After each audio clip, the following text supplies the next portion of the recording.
ஐயனுடைய பாதார விந்தங்களை பணிந்து கொண்டு இன்றைய தினம் இந்த வாராந்தம் ஞாயிற்றுக்கிழமைகளிலே நடைபெறுகின்ற சிறப்பு பூஜை வழிபாடுகள் இந்திய நிறைவு பெற்று இப்பொழுது இந்த நமக்கு நாமே என்று சொல்லப்படுகின்ற திட்டத்தின் கீழ் நலிவுற்றோருக்கான உலகம் வழங்குகின்ற வைபவத்தோடு அந்த சக்தி பூஜையும் இங்கே நடைபெற இருக்கின்றது.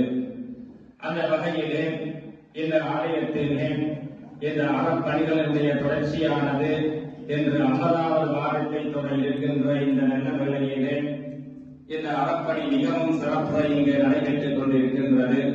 எல்லாம் வல்ல ஐயனுடைய அந்த திருவருளை என்கிற இந்த அறப்பணிகள் மிக சிறப்பாக நடைபெற்று வருகின்றது.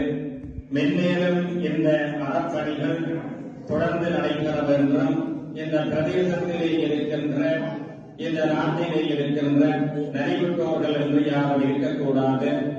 எல்லோரும் இந்த உணவு விடயத்திலே சமத்துவமாக இருக்க வேண்டும் என்கின்ற கபிலன் சுவாமிகளுடைய நல்ல சிந்தனையின் பிரகாரம் இந்த செயற்பாடானது இங்கு சிறப்பாக நடைபெற்று வருகின்றது.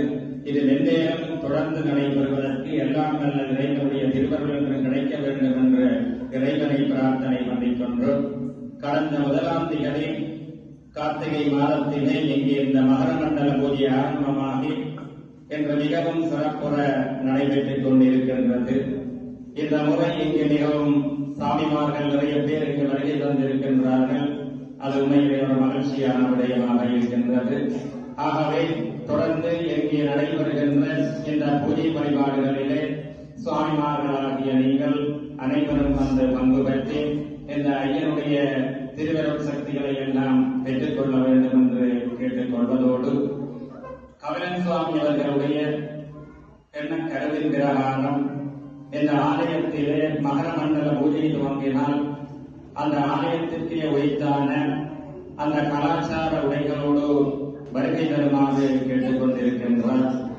ஆகவே இந்த மகர மண்டல காலத்திலே நடைபெறுகின்ற பூஜைகளிலே மிக முக்கியமாக ஆண்களாக இருந்தாலும் சரி, பெண்களாக இருந்தால் அவர்களுக்குரிய அந்த கலாச்சார உடைகளோடு வருகை தருமாறு கேட்டுக் கொள்வதோடு குறிப்பாக இங்கு மாலை வேளைகளிலே நடைபெறுகின்ற ஐயனுடைய அந்த மகா உற்சவங்களிலே பங்கு பெற்ற வருகின்ற பொழுது நிச்சயமாக அந்த உடைகளோடு இங்கு வருகை தருமாறு கேட்டுக் கொள்ளப்படுகின்றார்.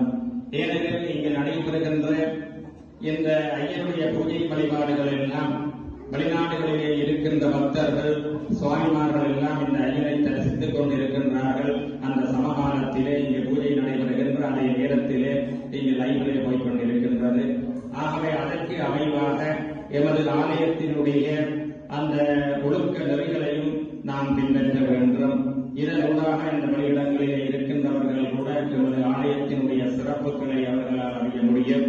அந்த வகையில் இந்த ஐயனுடைய இந்த மகர மண்டல கால பூஜையானது மிகவும் சிறப்புற நடைபெறுவதற்கு இங்கே பக்த கோடிகளாக இருக்கின்ற நீங்கள் இங்கே வருகை தந்து கொண்டிருக்கின்ற சுவாமிமார்களாகிய உங்களுடைய ஒத்துழைப்புகள் பெரிதும் இங்கே வரவேற்கப்படுகின்றது.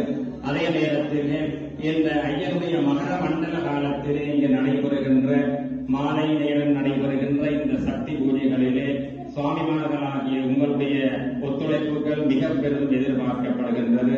இங்கே இந்த சக்தி பூஜைக்குரிய ஒழுங்கமைப்புகளை சுவாமிமார்களாகிய நீங்கள் இங்கே சமையலோடு செய்து கொண்டிருக்கின்ற அந்த உதவியாரோடு சேர்ந்து நீங்கள் ஒத்துழைப்புகளை வழங்கி அந்த சக்தி பூஜை மேலும் சிறப்படைவதற்கு உங்களுடைய ஒத்துழைப்புகள் மிக பெரிதும் எதிர்பார்க்கப்படுகின்றது என்பதையும் கூறிக்கொள்வதோடு எல்லாம் வல்ல அந்த ஐயனுடைய திருவருள் இங்கு வருகை தந்திருக்கின்ற உங்கள் அனைவருக்கும் இறைவனுடைய திருவருள் கிடைக்க வேண்டும் என்று இறைவனை பிரார்த்திப்பதோடு இந்த நாட்டிலே இருக்கின்ற அனைத்து மக்களும் அனைவருமே நோயற்ற வாழ்வே குறைவற்ற செல்வம் என்று சொல்லப்படுகின்ற வாக்குக்கு அமைவாக நோயற்றவர்களாக தேக சுகத்தோடு நீண்ட காலம் சகல சௌபாக்கியங்களையும் பெற்று வாழ வேண்டும் என்று இறைவனை பிரார்த்தனை பண்ணி எனது நல்ல ஆசைகள் உங்கள் அனைவருக்கும் உரித்தாக என்று கூறி விடைபெறுகின்றேன். நன்றி, வணக்கம்.